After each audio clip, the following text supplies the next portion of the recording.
Ada apa dengan Iran dan Amerika? Kita coba decoding tentang Iran. Kita ke sejarah Persia Iran yang memiliki anak bangsa Parsi atau suku Farsi. Di era modern wilayahnya adalah dari Pakistan, Afghanistan, Iran, utara Irak, hingga beririsan di Suriah dan Lebanon. Kita tidak perlu meluas sampai kekuatan Persia di abad ke-7 yang sampai Mesir dan Palestina. Nanti yang pro-Israel Yahudi pesek pada baper. Yang pro-Israel akan bawa cerita mundur sampai 5.000 tahun yang lalu mencari pembenaran dalil Israel adalah yang berhak atas tanah Palestina.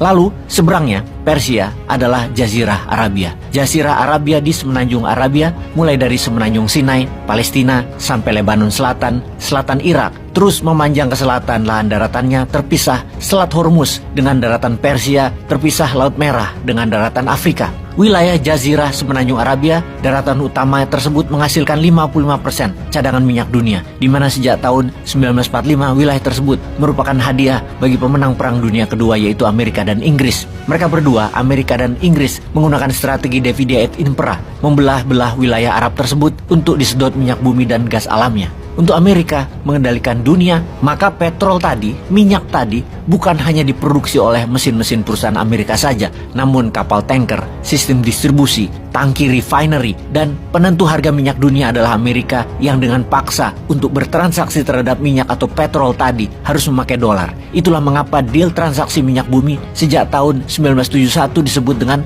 petrodolar.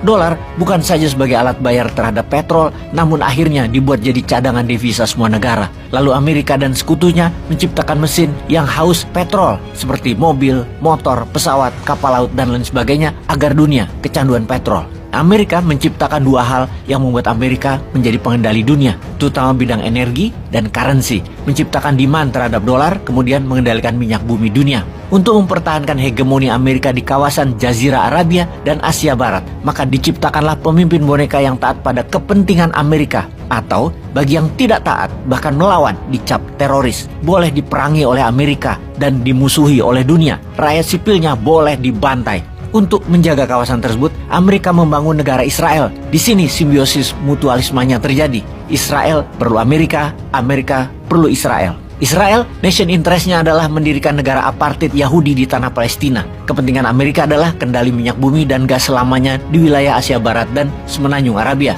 Mesin pembunuh ISIS juga diciptakan untuk kepentingan Amerika dan Israel agar sesama penganut Islam saling bunuh, saling bantai. Ideologi Sunni Syiah dihajar terus perbedaannya oleh ahli agama Barat agar selalu berperang di dalam hal ini Persia versus Arabia. Kemudian ada kebangkitan tiga pemimpin dunia, Putin, Erdogan, dan Xi Jinping, menjadi fenomena baru. Ketiganya berkolaborasi menantang hegemoni Amerika dan Sekutu Barat. Puncaknya dengan membangun BRICS. Ditambah sekarang anggota baru, yaitu masuknya Arab Saudi, Iran, dan Uni Emirat Arab, merubah peta dunia, terutama peta dunia perminyakan. Di sini juga ada pemimpin muda baru di Saudi yang sangat modern dan progresif. MBS baru berusia 38 tahun namun memiliki misi Saudi 2030 yang bukan hanya menggeser menjadikan Saudi negara jasa dan properti, namun membuat Saudi akan menjadi negara yang memiliki kekuatan nuklir. Saudi Arabia akan menjadi negara superpower di tahun 2030. Wilayah Persia, ada Pakistan dan Iran yang punya nuklir. Di Jazirah Arab, ada Saudi Arabia. Apalagi keagresifan MBS, dia berdamai dengan Iran, pemimpin wilayah Persia ini. Amerika kehilangan pegangan. Makanya perang di Israel adalah bagian dari Amerika memberangus lawan politik kawasan. Apa demikian? Apakah akan berhasil? Amerika pernah mencoba menggulingkan Erdogan, namun gagal. Erdogan pernah hampir dikudeta. Upaya kudeta di Turki yang terjadi pada 15 Juli 2016, sebagian besar taruna muda militer yang menduduki jembatan Bosporus di Istanbul tersebut. Ribuan orang berkumpul di sana pada saat yang bersamaan, lalu tiba-tiba ada tembakan. 34 orang kehilangan nyawa. Setelah malam kudeta, setidaknya 16.000 taruna diberhentikan dengan dekrit. Surat perintah penangkapan dikeluarkan untuk 6.800-an taruna dan 352-nya menjalani hukuman penjara seumur hidup. Erdogan menuding kelompok yang dipimpin Fethullah Gulen yang kini eksil di Amerika serta operasi intelijen Amerika yang berada di balik upaya kudeta tersebut.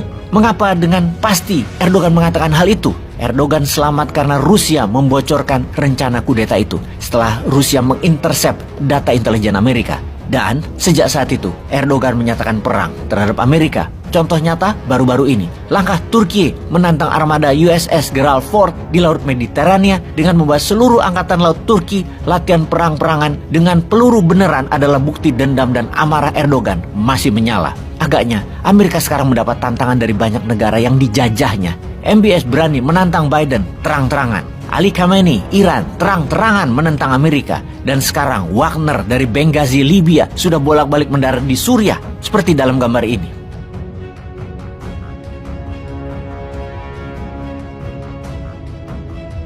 Juga seperti dalam video ini.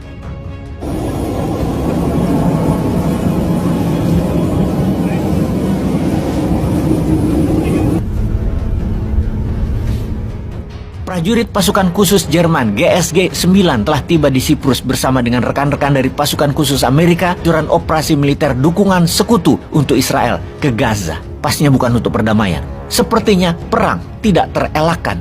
Indonesia harusnya mengambil peluang sebagai pengingat ketika Gold Rush penambang emas menyerbu sebuah wilayah untuk mencari peruntungan, maka yang kaya terlebih dahulu adalah mereka yang menjual sekop. Indonesia bisa kan jadi penjual dan memproduksi sekop untuk mereka. Paham nggak, yaitu para elit yang lagi kampanye, yang lagi memperebutkan anggaran APBN 2024-2029 sama urusan sekop ini? Peace.